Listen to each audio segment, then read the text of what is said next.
राधे राधे बंधुओं, बहुत स्वागत है आपका हमारे डिजिटल प्लेटफॉर्म स्तुति पर। बंधुओं, इस वीडियो में हम बात करेंगे कि आखिर श्री हरि 4 महीने क्यों सहन करते हैं।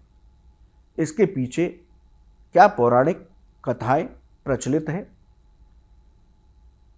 इन 4 महीनों में किस तरह के फलों की प्राप्ति होती है, क्या करना चाहिए।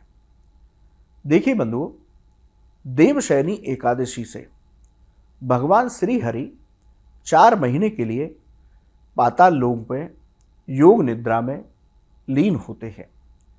देवशयनी एकादशी से ही चातुर्मास शुरू हो जाते हैं। सभी शुभ और मांगलिक कार्य इन पर रोक लग जाती है।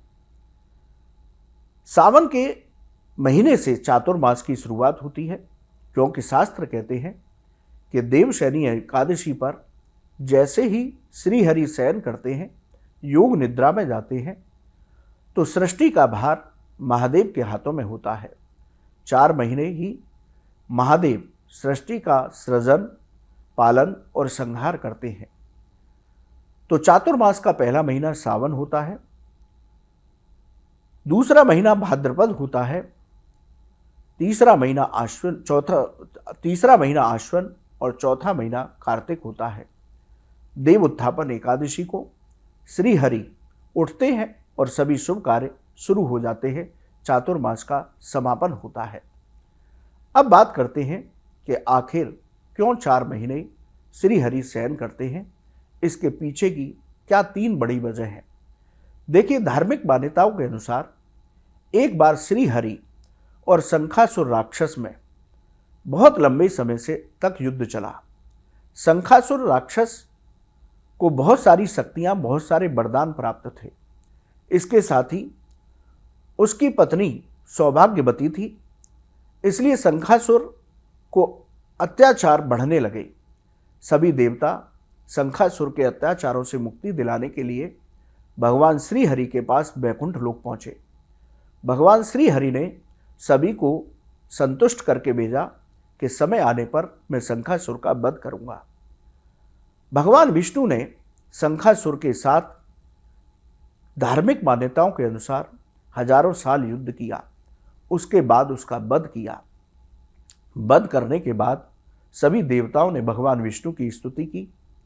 इसके साथ ही सभी देवताओं ने बड़े भाव से भगवान विष्णु से प्रार्थना की कि आपने बहुत लंबे समय तक युद्ध किया है, इसलिए आप थक गए होंगे। भगवान उनकी इस भावना से मुस्कुराए, तो देवताओं ने प्रार्थना की कि आप कुछ समय के लिए विश्राम कीजिए। देवताओं की इस प्रार्थना पर भगवान ने अपने आप को समर्पित कर दिया और उनके भाव को देखते हुए भगवान श्री हरि 4 महीने के लिए योग निद्रा में चले जाते हैं। उस समय सृष्टि का भार भगवान शिव के हाथों में रहता है। तो एक कथा शास्त्रों में ये मिलती है। दूसरी कथा का संबंध भगवत भक्त दैत्य राज्य बलि से जुड़ी हुई है।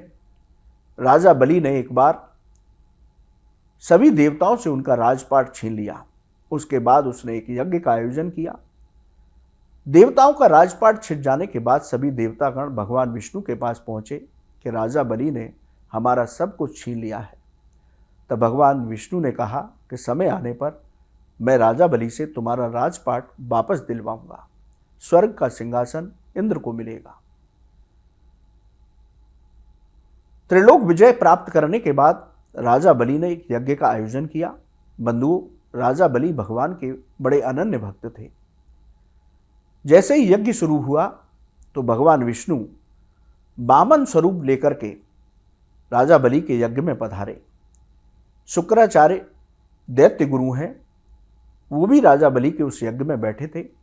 उन्होंने भगवान विष्णु को वामन स्वरूप में पहचान लिया और वो समझ गए कि ये क्या मांगने आए होंगे। तो उन्होंने राजा बलि को समझाया कि ये कोई सामान्य बालक या सामान्य ब्राह्मण नहीं है, ये स्वयं साक्षात भगवान विष्णु हैं, इसलिए इनको कुछ भी देने का वचन मत देना। लेकिन राजा बलि को जब गुरु से ये बात पता लगी तो उन्होंने भगवान विष्णु के आगे अपने आप को नतमस्तक कर दिया। भगवान विष्णु ने, वामन स्वरूप भगवान ने राजा बलि से 3 पग धरती मांगी। राजा बलि ने कहा कि आपको मैं ये वरदान देता हूँ, आप जहाँ चाहें वहाँ अपना पैर रखिए। भगवान वामन ने एक पग में आकाश, दूसरे पग में धरती और तीसरा पग जैसे ही रखना था सब कुछ नाप लिया।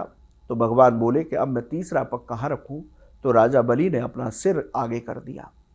भगवान ने उसके सिर पर अपना पैर रखा और उसको कृतार्थ किया। भगवान विष्णु उनकी इस भक्ति से प्रसन्न हुए, उनसे कहा कि आप वरदान मांगिए। राजा बलि बोले कि मैं ये चाहता हूं कि सिर्फ मुझे हर समय आपका दर्शन होता रहे। भगवान विष्णु मुस्कुराए, राजा बलि को पाताल लोक का राज्य दिया और स्वयं राजा बलि के द्वारपाल बनकर के पाताल लोक में 4 महीने निवास करते हैं। भगवान विष्णु ही निवास नहीं करते, महाशिवरात्रि तक जब देवशयनी एकादशी पर भगवान विष्णु जग जाते हैं तो महाशिवरात्रि तक भगवान शिव पाताल लोक में निवास करते हैं और उसके बाद 4 महीने ब्रह्मा जी रहते हैं। इस तरीके से तीनों देवताओं ने राजा बलि के द्वारपाल बनने की इच्छा को पूर्ण किया, यानी ब्रह्मा विष्णु महेश तीनों ही पाताल लोक में 4-4 महीने के लिए निवास करते हैं। तो इन 4 महीनों में ये कथा मिलती है कि भगवान पाताल लोक में राजा बलि के द्वार पर रहते हैं। तीसरी कथा मिलती है ब्रह्म वैवर्त पुराण से। ब्रह्म वैवर्त पुराण कहता है कि योग माया की तरह ही योग निद्रा भी थी। एक बार योग निद्रा ने भगवान से प्रार्थना की कि मुझे सेवा का अवसर कब प्राप्त होगा। तो कथा के अनुसार भगवान विष्णु 4 महीने के लिए शयन करते हैं और योग निद्रा को सेवा का मौका देते हैं। ये कथा भी ब्रह्म वैवर्त पुराण में दी गई है। तो इन 4 महीनों में योग निद्रा के यहाँ भगवान विष्णु योग समाधि में लीन रहते हैं। तो ये 3 कथाएं प्रमुख रूप से शास्त्रों में दी गई हैं भगवान विष्णु के शयन की। बंधुओं, आपको ये वीडियो कैसा लगा कमेंट बॉक्स में लिखें। राधे राधे।